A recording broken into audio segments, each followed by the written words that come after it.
प्रथमं मनस्तत्त्वाय सविता धियम्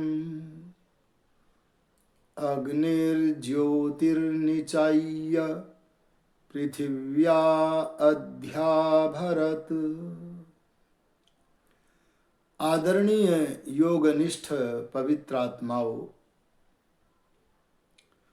परम कारुणिक परमेश्वर ने जहाँ वेदों में आध्यात्मिक पक्ष व भौतिक पक्ष की सभी विद्याएं प्रदान की हैं, वहाँ उनमें हमें आध्यात्मिक आंगन का खिलाड़ी बनने के लिए योग का शासन अर्थात उपदेश व आज्ञा भी प्रदान की है। अभी अभी मैंने एक मंत्र का पाठ किया है। उस मंत्र का अर्थ है युञ्जानः, योग करने वाले मनुष्य। प्रथमम मनः, पहले अपने मन को परमेश्वर में युक्त करते हैं और तत्पश्चात वह सविता देव परमेश्वर धियम, उनकी बुद्धि को अपने से युक्त करता है। ऐसी स्थिति पर योग करने वाले मनुष्य अग्नेर ज्योतिर्निचाय्य, अग्नि परमेश्वर के ज्योति प्रकाश को निचाय्य, निश्चय करके परमेश्वर के प्रकाश स्वरूप का यथावत निश्चय करके अध्याभरत भरत अपने आत्मा में धारण करते हैं। पृथिव्याः, पृथ्वी में योगियों का यही प्रसिद्ध लक्षण है। इस प्रकार के अनेक उपदेशों के अनुसार महर्षि पतंजलि महाराज ने परमात्मा का सान्निध्य प्राप्त करके, परमात्मा का साक्षात्कार प्राप्त करके, अपने प्रयोजन को सिद्ध करके हम मनुष्यों के कल्याणार्थ ईश्वर के द्वारा उपदिष्ट उपदेशों के अनुसार योग दर्शन नामक शास्त्र का निर्माण किया।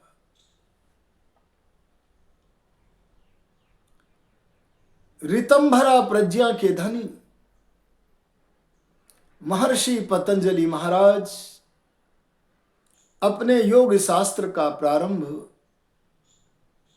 जिस सूत्र से करते हैं वह पहला सूत्र है अथ योगानुशासनम। यहां इस सूत्र में पहला शब्द है अतः। अथ, अथ शब्द का अर्थ करते हुए महर्षि वेद व्यास जी कहते हैं अथेत्ययम अधिकारार्थः। इस स्थल पर इस सूत्र में अथ शब्द का प्रयोग अधिकार अर्थ में, प्रस्ताव अर्थ में, अधिकार पूर्वक विषय को उपस्थित करने के अर्थ में आता है। महर्षि दयानंद जी महाराज ने अथ शब्द के 6 अर्थ किए हैं। अथ शब्द का एक अर्थ है मंगल,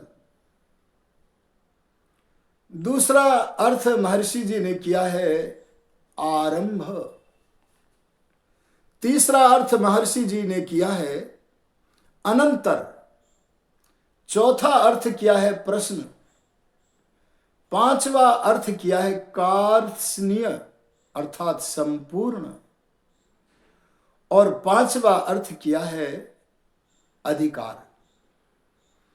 यहां इन अथ शब्द के 6 अर्थों में अथ शब्द के जिस अर्थ को महर्षि वेद व्यास जी ने ग्रहण किया है वह है अधिकार। अधिकार पूर्वक योग शब्द के सर्वार्थ वाचक उपदेश को प्रस्तुत किया जाता है।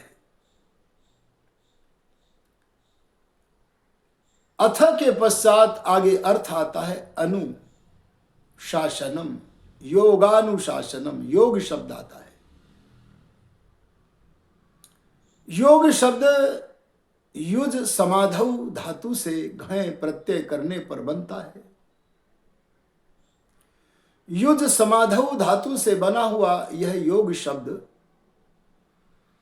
इसे बताते हुए महर्षि पतंजलि, महर्षि वेदव्यास महाराज कहते हैं योगः समाधि।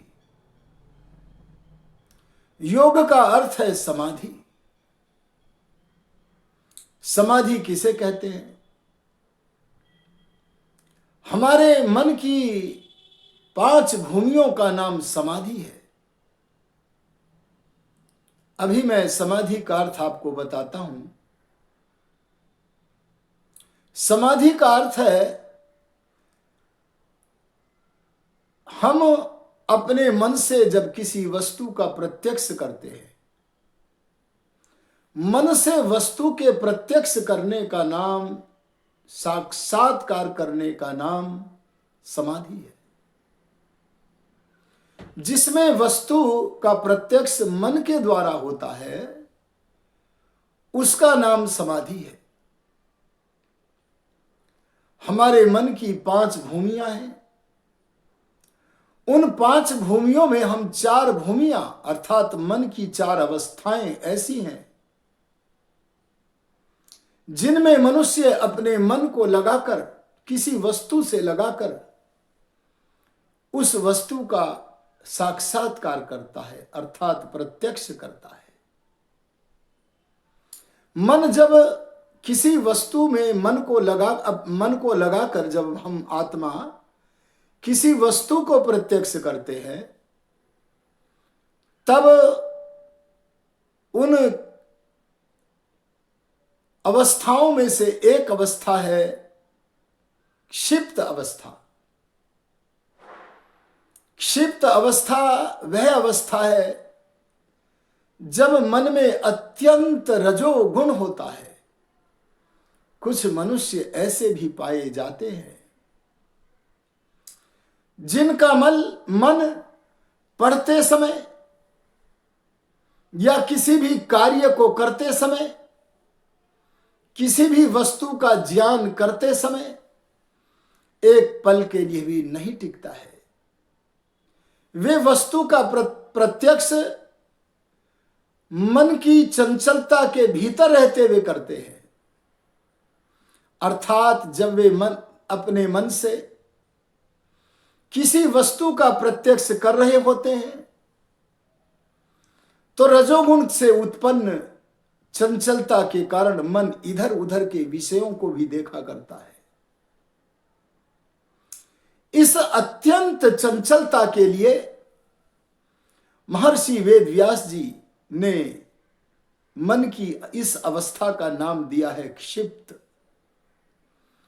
जब मन अत्यंत चंचल होकर किसी वस्तु का प्रत्यक्ष करता है, जिस वस्तु का प्रत्यक्ष करता है उसके अतिरिक्त इधर उधर भिन्न भिन्न विषयों में भी मन भटकता रहता है, भूल भुलैया में फंसा रहता है।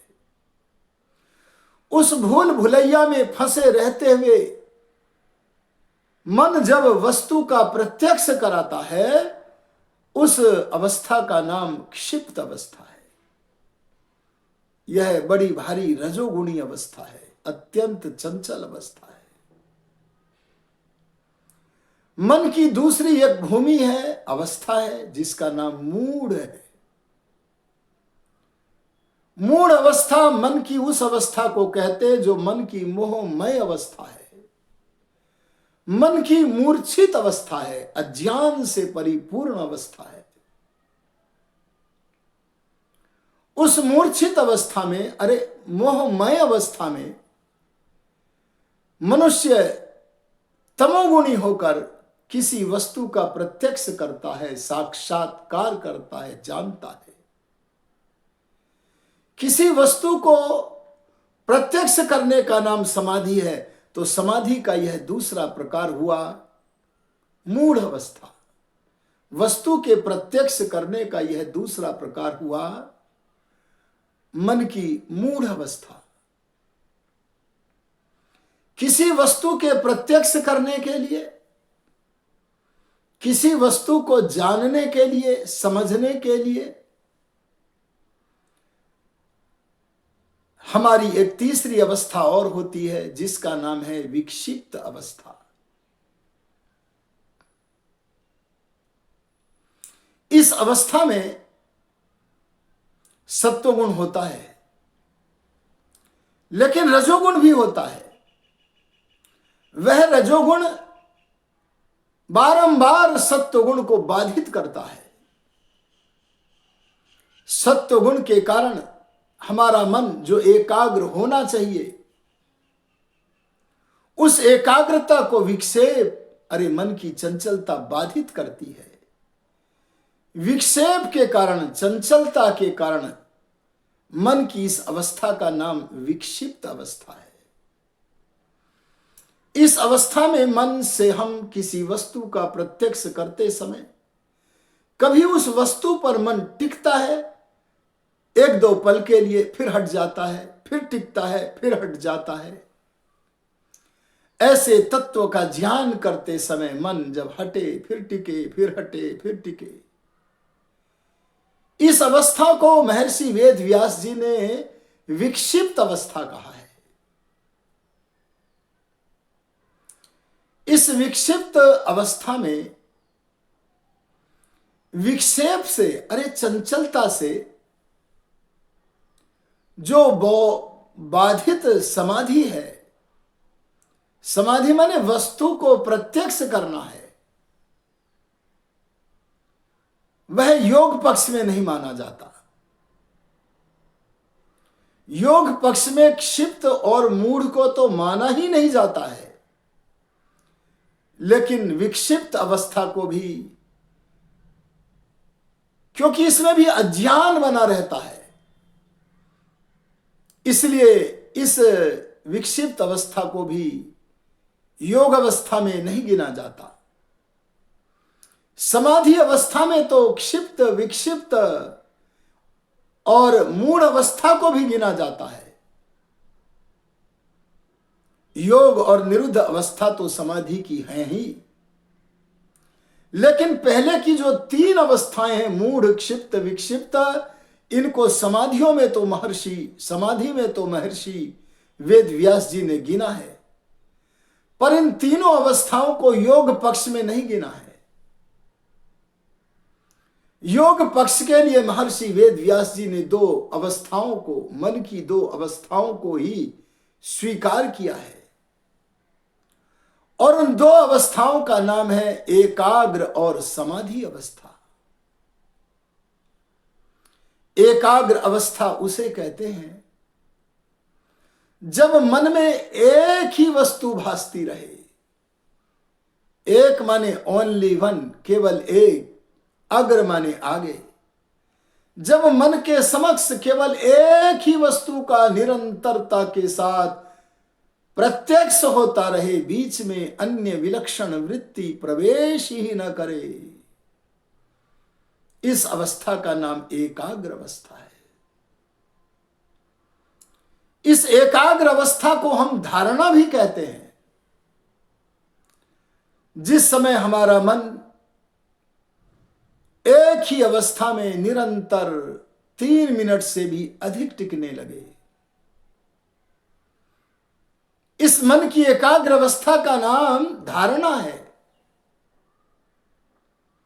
यही मन की धारणा, यही मन की एकाग्रता, एक ही वस्तु मन के समक्ष हो, अन्य विलक्षण वृत्ति उसके मध्य में प्रविष्ट ही न करे, इस धारणा के बढ़ते बढ़ते,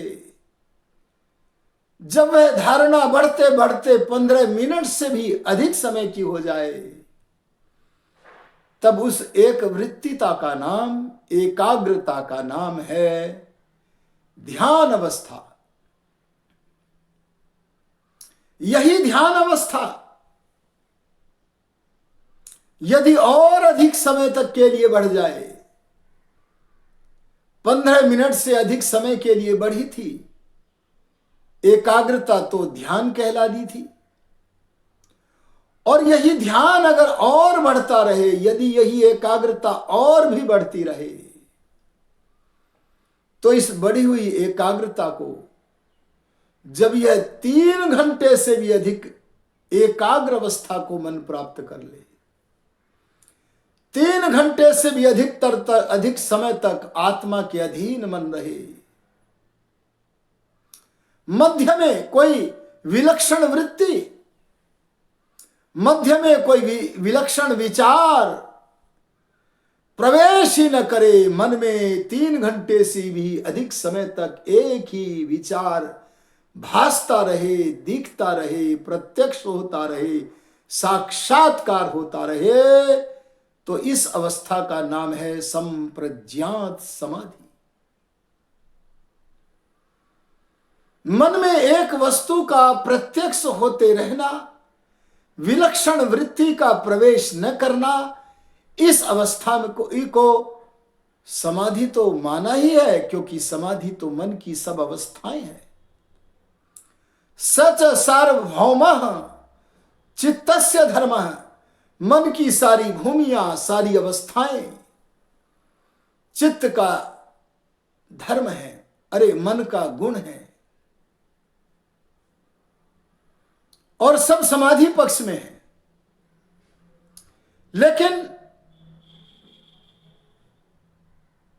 मूढ़ क्षिप्त विक्षिप्त अवस्थाओं में हम समाधि की अवस्था को तो कहेंगे, पर योग पक्ष में नहीं कहेंगे। इन 3 अवस्थाओं में योग का महक भी नहीं आता, गंध भी नहीं आता। लेकिन महर्षि वेद व्यास जी महाराज ने मन की एकाग्र अवस्था को योग पक्ष में गिना है, और निरुद्ध अवस्था तो उसे कहते जब मन में एक भी वस्तु न भासे, सारी वृत्तियों का निरोध हो जाए। सर्ववृत्ति निरोध का नाम असंप्रज्ञात समाधि है। वहां तो बस आनंद की वर्षा, प्रभु के आनंद की वर्षा होती है। लेकिन जहां निरुद्ध अवस्था को योग कहा है, वहां महर्षि वेद व्यास जी ने एकाग्र अवस्था को भी योग कहा है। उन्होंने एकाग्र अवस्था को इसलिए योग कहा है क्योंकि सत्व गुण एकाग्र अवस्था में, सत्व गुण प्रधान इस एकाग्र अवस्था में योगियों को उपलब्धियां प्राप्त होती हैं, और वे उपलब्धियां प्राप्त होने से योगी अपने प्रयोजन की ओर, योगी का प्रयोजन है ईश्वर का प्रत्यक्ष करना, ईश्वर का साक्षात्कार करना। योगी अपने ईश्वर को साक्षात करने के प्रयोजन की ओर अग्रसर होता है। योगी के मन की एकाग्र अवस्था योगी को अपने ईश्वर प्राप्ति के प्रयोजन की ओर अग्रसर कराने वाली होने के कारण इस एकाग्र अवस्था को भी, अरे संप्रज्ञात समाधि को भी योग पक्ष में गिना है। इस एकाग्र अवस्था में ईश्वर प्राप्ति रूप प्रयोजन को अग्रसर कराने वाली कौन कौन सी उपलब्धियां होती हैं, इसका वर्णन हम महर्षि वेद व्यास जी के अनुसार आपके समक्ष अगले चलचित्र में करेंगे। अब तो इस चलचित्र के प्रारंभ के द्वारा इतना ही कहना है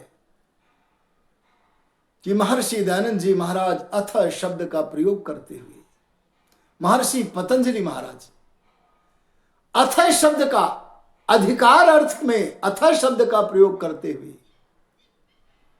जैसे व्याकरण शास्त्र के एक अन्य आचार्य हुए हैं,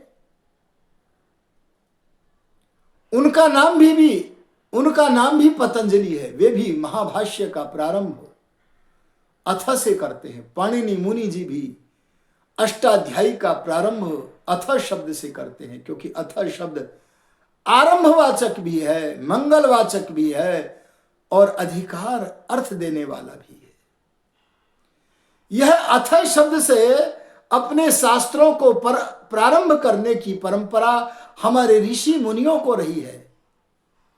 इसलिए उनका अनुगमन करते हुए आज जो वैदिक विद्वान है, ऋषि मुनियों के अनुगामी है, वे भी अथ शब्द का उच्चारण करके अथवा लेखन करके अपने शास्त्र का आरंभ करते हैं। इसमें परमेश्वर के द्वारा उपदिष्ट जो योग का शासन है, शिक्षा है, आज्ञा है, उसे महर्षि पतंजलि जी ने वेद के अनुपश्चात हम योगियों के कल्याण के लिए प्रदान किया है, ऐसा जानना चाहिए। एकाग्र समाधि में, संप्रज्ञात समाधि में हमारे प्रयोजन ईश्वर प्राप्ति के लिए क्या क्या उपलब्धियां होंगी, इसे हम अग्रिम चरण में अर्थात द्वितीय लघु चलचित्र में आपके समक्ष प्रस्तुत करेंगे। निरंतरता के साथ योग दर्शन की यह व्याख्यान माला चलती रहेगी। यदि आपको ये विचार, ईश्वर की ओर जाने की ये बातें अच्छी लग रही हैं, तो आप अपने इस सुखमग्न वैदिक संस्थान नामक YouTube चैनल को सब्सक्राइब करें और इसके समीप में लगी हुई जो घंटी है, बेल आइकॉन की घंटी है, उसे दबाकर हमारे द्वारा प्रस्तुत किए गए प्रवचनों की श्रृंखला को प्राप्त करें, सूचना प्राप्त करें, अर्थात नोटिफिकेशन प्राप्त करें। इसी के साथ इस प्रथम लघु चलचित्र को, योग विषयक लघु चलचित्र को मैं अपनी वाणी से विराम देता हूं। ओम शम।